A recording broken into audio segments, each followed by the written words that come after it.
Welcome to Smart Remarks, where it ain't a party until Glenn Beck cries.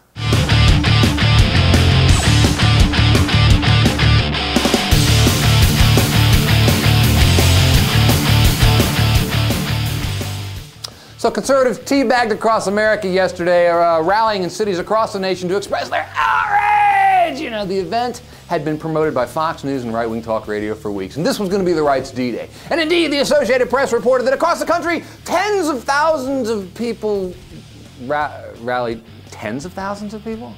That's it? You know, your biggest rallies were in places like Cincinnati, where they got 4,000 people. New York City, biggest city in the country, got about 2,000. Pittsburgh had 1,000.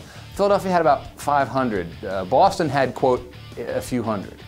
And Fox News and conservatives are going to tell us this was an unqualified success! But let's put it in perspective, shall we? A 2004 pro-choice rally in April in Washington, D.C. drew 500,000 people to that one city alone.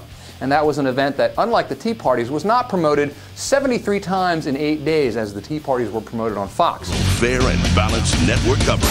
February 2003, anti-war protests across the country draw 100,000 people to New York, 150,000 people to San Francisco, 50,000 people to L.A. The teabags didn't get anywhere near that in any American city yesterday. And indeed, Obama himself drew 100,000 people to a campaign stop in St. Louis last October. Did the teabag parties get that in total yesterday?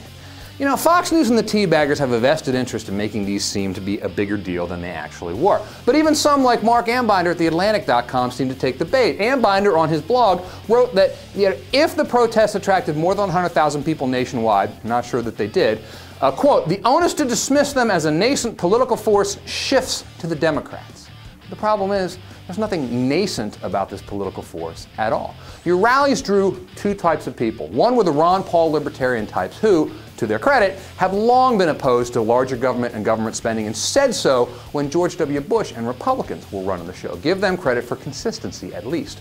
But the other types were your right-wingers who, frankly, they're not new, they're not nascent, they're old, they've been around for a long time. They cut their teeth during the Reagan 80s. They began to be outraged during the Clinton 90s. They voted for George W. Bush twice. They've got Ann Coulter books on their bookshelves. They've got Rush is Right bumper stickers on their cars. And now they love it when Glenn Beck cries. I'm sorry.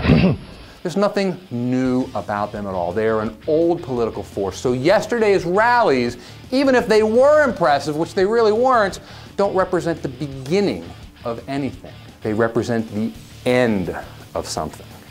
And good riddance to it. Lawsuit in an effort to stop PennDOT from creating biometric data on our pictures. You need to contact Renee.